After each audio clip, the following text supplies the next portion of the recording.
Lots of Mets news to get into. Of course, it all happens after we drop Mets Daily. It's always minutes after the show ends up dropping, an hour after.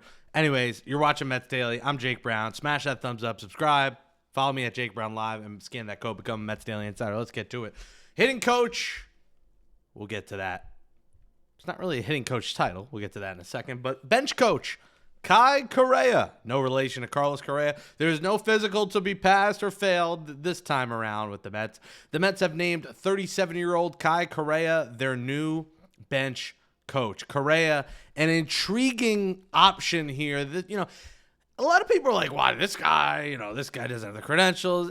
This is not the day to really rip who the Mets hired, because it's the same people who have no idea this guy existed day before. I mean, he has proper credentials, and the Mets wanted younger life and juice, and they got that. Correa spent the last 2 seasons with the Cleveland Guardians. He was their major league field coordinator, also the director of defense, base running, and game strategy. Prior to that, he was the bench coach for 4 seasons with the San Francisco Giants from 2020 to 2023. And prior to that, he was in the Indians, before they were the Guardians, farm system. He was doing a variety of roles there. This guy was regarded highly around Major League Baseball and also was looked at as a potential future managerial candidate. With this hire, it tells me this. If Carlos Mendoza has a bad first couple of months, Correa is the new Mets manager. And people got to remember, next year, 2026, is the last year of Carlos Mendoza's contract. He signed a 3-year deal with a 4th-year club option. So, he's on the hot seat. If the Mets are 10 games under on Memorial Day, Correa is becoming the new Mets manager and maybe their future Mets manager. The fact that he's already a managerial candidate tells you that this guy is going to be a manager at some point in baseball. So let's go over his track record and who the Mets got, because a lot of people are like, who the hell is this guy? Shout out to Lido_Grimes on X, put this graphic together, really nice graphic about Correa. So here we go. 2020 to 2023. Remember, 2021, that first full season, he was the bench coach for the San Francisco Giants. They won 107 games that year. They won the NL West pennant. You see, he was a top offensive NL infield in 2021, top 5 in DAA for infield in 2023. All those teams were either a winner or right around 500. So good years and winning teams there with the San Francisco Giants. And the last 2 seasons with the Guardians, won back-to-back AL Centrals. 2024 ranked the 11th best defense in Major League Baseball, and they were also 5th in stolen bases.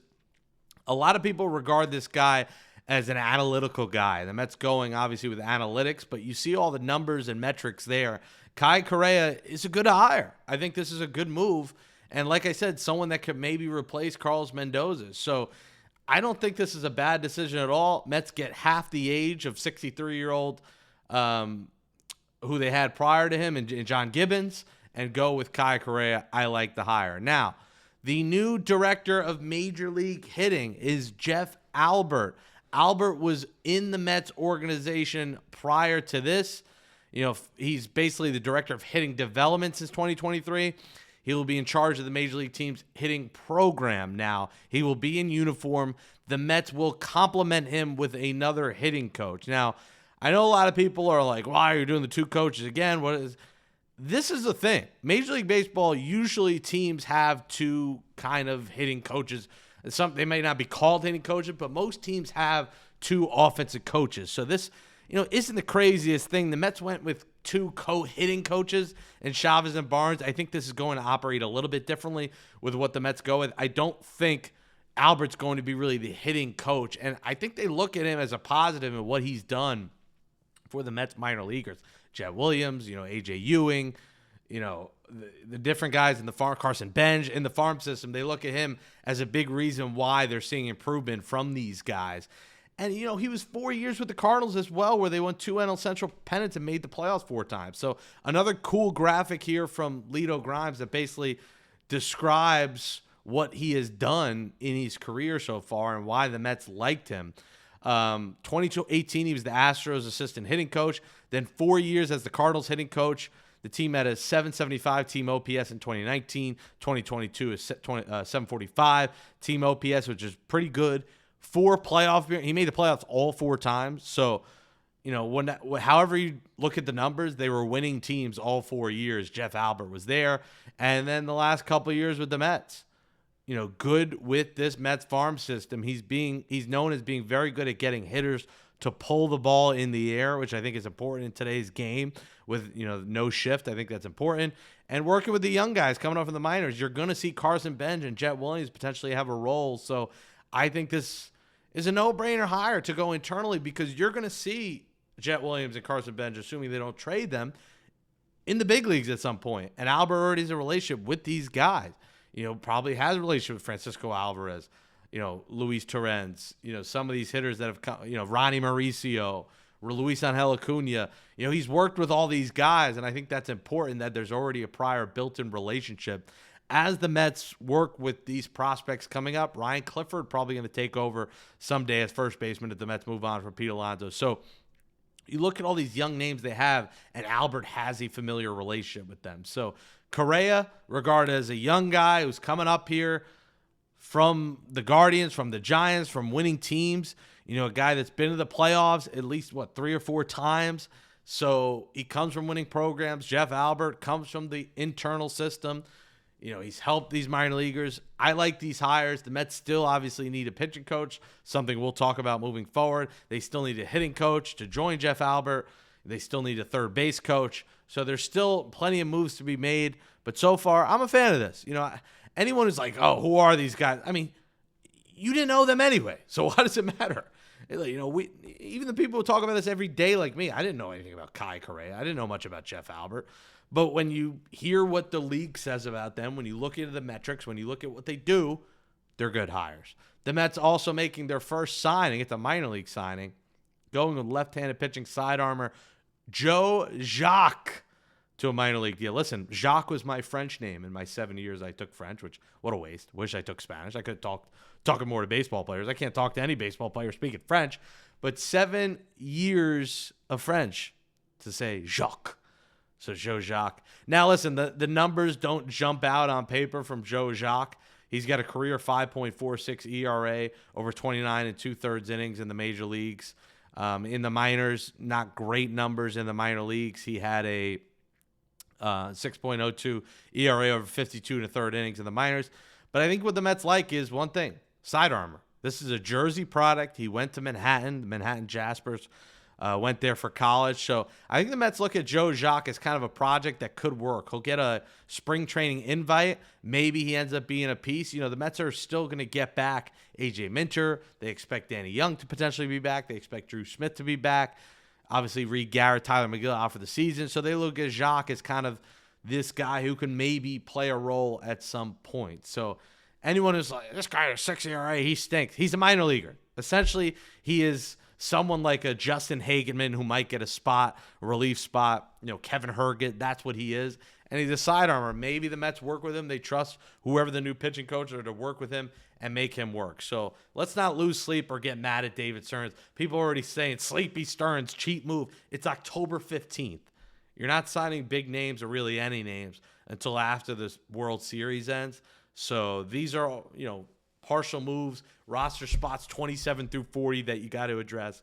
And Joe Jacques, will be that guy, a minor leaguer that maybe gets a chance at some point in the major leagues. Let's cap off today's show with comments from yesterday's Mets YouTube. And again, another intriguing note, it looks like Metropolitan Park is happening. The casino across from Citi Field.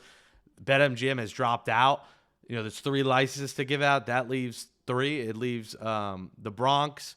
It leaves Resorts World, Queens, and it leaves Metropolitan Park. So it feels like that is happening. It feels like a casino project will be happening across from Citi Field. Not official, but, we'll be talking more about that as more news comes out, but it seems like that's happening. All right, from Tuesday's Mets Daily comments on YouTube, make sure you leave that comment, smash that thumbs up. Let us know in the comments what you think about the hirings. Are you mad about them? I don't know why people are really mad about them, but let us know what you think. Tuck Loomis says, I think you're a little harsh about Alonso's defense. He is actually very good scooping balls around the back. We got to stop, guys, with the scooping balls thing.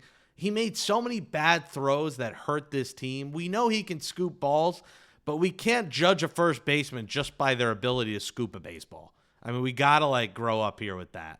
Maybe I'm a little harsh, but the reality is he sucked at throwing the ball and he wasn't great fielding position. We got to stop with this, just about talking scooping balls. Yes, I will say he's good at scooping balls. Kenneth Flood 6106. Big question is, would Soto move to first? I don't know. I think the fact that a couple times in batting practice he was fielding first, that may intrigue him. I think he's getting paid so much. If they said, hey, we need you to move to first, I don't think he'd be like, no. You're paying him $50 million. I think they'd say, hey, bro, we're paying you enough to play whatever position we tell you. So I don't think he'd be against it. From Will White 8557, you guys love these rumors. I believe last offseason, all you content creators got 0 right, except for Soto, which most of the baseball world got right. Listen, we do daily content, so we have to do rumors. This is what people like to watch. Fans are craving content in the offseason. Offseason numbers do better than regular season. So you can joke about the rumors, say you guys don't know what you're talking about. This is what we have to talk about. Like, do you want me to go back to a year ago, the Mets won the NLDS? You want me to just go back this day in Mets history? That shit gets old. So we do rumors. That's what you do. So sorry if you don't like it, don't watch. But that's what the offseason is. It's rumors. Loso and Bank 22. Kyle Tucker talk finally. This is the guy we need as our fourth big masher, Nimmo DHs. Yeah, I'd be perfectly fine with that. I think that would keep Nimmo healthy. I think Nimmo would be fine as a DH. I think you keep him healthy or keeping him off the field. So I wouldn't be against Kyle Tucker either playing left or Soto moving to left and Tucker right. I wouldn't be against it. On the other note, Ronkonkoma, this is the train to Ronkonkoma. The next stop is Hillside Support System. Ronkonkoma 4223 says, no on Tucker. A rise at DH would be interesting. I'm sick of guys striking out. Yeah, I'm not totally against Luis Arraez as a DH. He does put the ball in play. His on base isn't great, but he doesn't strike out a lot. The Mets got to like the fact that he always does make contact and rarely does strike out. So I'd be curious about Luis Arraez, what the asking price would be. A lot of people do call him a singles hitter. He doesn't hit a ton of extra base hits, and he doesn't hit home runs. But, as a guy who hits a lot of baseballs and moves the ball around, I wouldn't be against totally Luis Arraez. Jay Martinez 9332. What sense does it make that Tucker would potentially be a designated hitter if he's a Gold Glover? Again, we said that's an option. I think he would play the outfield. Derek Baines, the Mets cannot just move to Soto to first base. That's crazy. They could. It's not that crazy. Stanley 4723. Stearns needs to trade prospects for a true ace starting pitcher. I mean, again, if it's a starting pitcher with multiple years of control, and we'll talk about that, I'm sure tomorrow with Hunter Green from the Reds, he's a name that's come out. That intrigues me. He's under option through 2028. That's someone we'll talk about this week as well. There was just too much news to address today to get into that. But Hunter Green, yeah, maybe. PJB 1014, Paul Revere, Tucker 4 for 100. He's getting at least 6 close to 2. You're not even in the ballpark. That's what Alonso should be offered and gets. Yeah, I think Alonso probably is going to want more than that, and the Mets won't offer more than that. But maybe you're right. Tucker 4 for 100 is a pipe dream. But he did struggle in the second half, but I'm sure he's going to get a good contract. Peter Crow Armstrong killed Tucker's market. He got all the attention off a great first half. Arcade Perfect Reviews 2653 says, yeah, I mean, I think PCA outperformed Kyle Tucker, so it's going to be intriguing to see what that leads to Tucker's market. Mike Steele 3665 signed Valdez Tucker and the Japanese third baseman. I wouldn't be against that. I don't think the Mets signed Framber Valdez. Bad year, issues with what happened with the catcher and the miscommunication. I don't think the Mets need that kind of personality in the clubhouse. Will White 8557. The one thing you and I agree on is I think there will be a better all-around team without Pete. Yep, I agree with that. Kenneth Flood 6106. Price too much, especially for Boris' client. Mets won't go long-term, and that's all Boris chases. Not wrong. And Jay Martinez again said Tucker 4 for 100. You wouldn't pay. That's a down payment. I don't think it's down payment. I don't think 25 years is a down payment, but I don't think Kyle Tucker's getting this 8 or 10 year deal. I think he's going to get somewhere in that 4 to 6, 7 range. I don't think it's a pipe dream, but maybe I'm speaking a little unrealistically at Tucker. I just wouldn't give him a 10-year, $300 million deal, and I don't think the Mets would either. All right, folks, that's enough for today. A lot of news, more coaches to hire. We'll get into it all. Appreciate you watching. Keep hitting that thumbs up, keep sharing, and keep on subscribing. And follow me, Jake Brown, at Jake Brown Live on YouTube, Instagram, X, and TikTok, where we've been live every day in the offseason. Check out our TikTok lives. And after the postseason, exclusive content on Mets Daily Insider, $5 a month. Just scan that code. Support me, support the channel, and thank you for watching on today on a hump day, Wednesday, October 15th. Shout out to the Dodgers, man. I mean, we told you the win of the World Series. They look just too good, and that's why you pay Yamamoto for outings like that. And that's why the Mets need to get an ace for outings like that in October that Yamamoto gave the Dodgers. Enjoy the ALCS as well. Mariners up 2-0. They go home. They could close the series at home. Let's see what happens. Thanks for watching. Mets Daily.